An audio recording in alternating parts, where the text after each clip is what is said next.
Hey, what is going on, everybody? This is Beanie and welcome back to another video. Guys, huge news today. The Reds have just inked Mike Moustakas to a 4-year, $64 million deal. The Reds are clearly signaling that they are going for it. Now, I've got to say, off the jump, this deal looks way richer than I thought Mike Moustakas was going to get.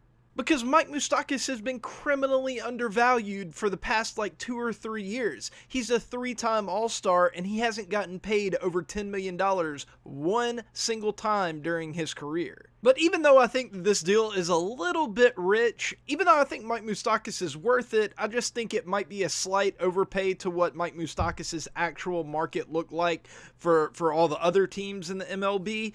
I think he's going to be worth it for the Reds, and I think that the Reds are finally a legitimate threat to be pretty good in the NL.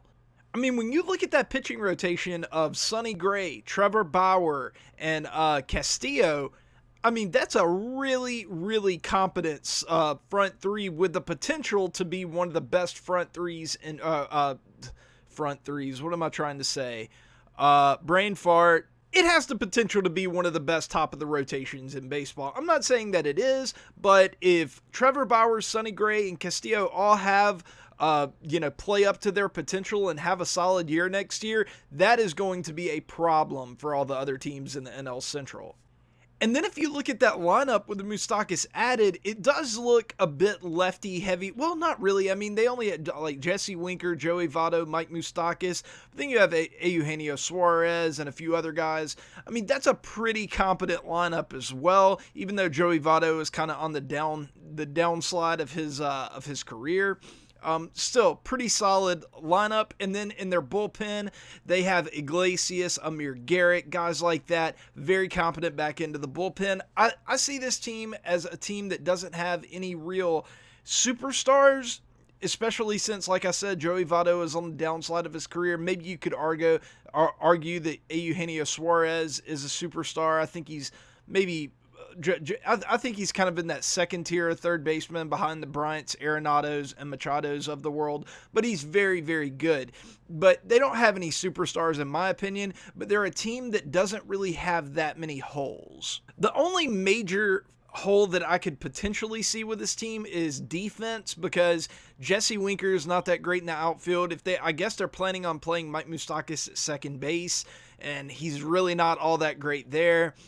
They have a few pretty massive question marks. I forgot to mention Aristides Aquino, who is obviously looking like one of the best young power bats in baseball to throw into that lineup as another righty power bat to go along with Suarez. So forget what I said about them being lefty heavy. They're going to be fine in that regard, but I do have some serious questions about that defense. And as far as the money goes, I really don't think that it's going to hurt their pocketbook that much, especially since they have a guy like Kevin Gausman who they could maybe non-tender. By the time this video comes out, maybe they've already non-tendered him.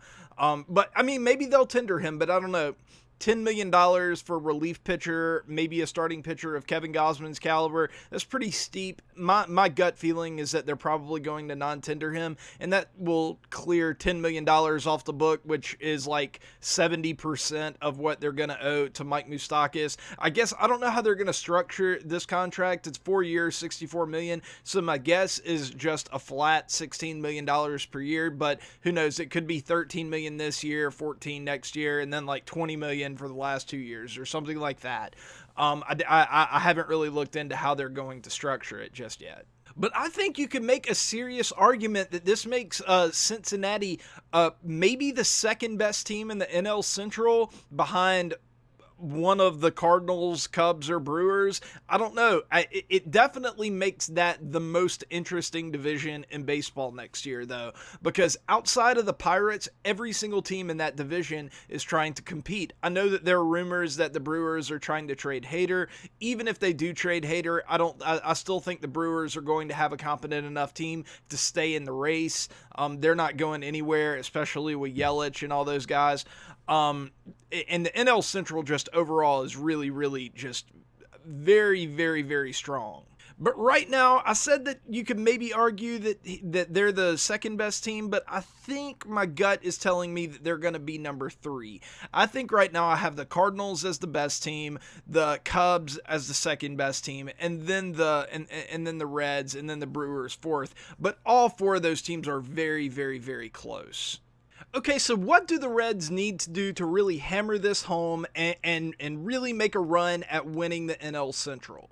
The most obvious thing to me is a 5th starter. Outside of the big 3 that I mentioned and Anthony DeSclafani, they don't really have any amazing internal pieces. Maybe Tyler Monley or someone like that can step up and be pretty good, but I think it would be best for them if they go out and kind of maybe shop in that second tier of starting pitchers. Not Kyle Gibson, since he's already signed, but a guy in that Kyle Gibson kind of realm. You don't have to go out and get Garrett Cole. Just get a guy to kind of solidify a 5-man rotation and go out there and with those big 3, DeSclafani, I can never say that guy's last name, and whoever you end up signing or bring in, I think that's going to be a very solid rotation. And then also I'll look at shortstop. I know Freddie Galvis he's fine, he's okay, but in my opinion he's kind of boring. He's not that great. And I think that you could use an upgrade there. I think the rest of your offense looks pretty good, at least from an offensive standpoint. But if you could get a bat at shortstop and a guy that has a competent glove, because like I said earlier, defensively you're a little shaky, so you can't go out and sacrifice glove for the bat. But if you can get just a guy that has a really solid bat and a solid glove to put in place of Freddie Galvis, I think that would be an upgrade for you, and I think that would really start to fill out your lineup. And then maybe in the outfield, I know that you have Nick Senzel, I know that you have Aquino, and I know that you have Jesse Winker. You also have Phillip Ervin. So all 4 of those guys, they're really good, but all 4 of them are also pretty young as well, and relatively unproven. Some of them, I mean, I know that they all have pretty good pedigrees and there's a lot of excitement around, but some of them are coming off of injuries. It's just not a unit that I would throw out there and say, yeah, that unit is going to be spectacular off the jump. They have a lot of potential, but I think a lot of that potential is fairly unrealized. So maybe you want to go out and you want to get a big, a big power bat in right field. Maybe you want to get a guy that's more of a glove first guy so you can help your defense. But I think that you might need to get one more guy to stick in that outfield, if for nothing else, just insurance against one of those guys getting hurt or one of those guys not playing up to snuff. So yeah, honestly, I'm sitting here looking at it and I really don't see that many major pressing needs on this team. They don't have any superstars, and maybe they want to go out and get one, just to bring this whole unit together, make a massive move. But if you don't do that, I mean, I think it's just peripheral at this point. I think you have the foundation of at least a wild card team, maybe even a division winner, who knows. But yeah, guys, that is going to do it for this video. If you liked it, please leave a like. If you're new to the channel, please subscribe. Follow me on Twitter @BeanieAntics, and I will see you guys later. But until then, peace.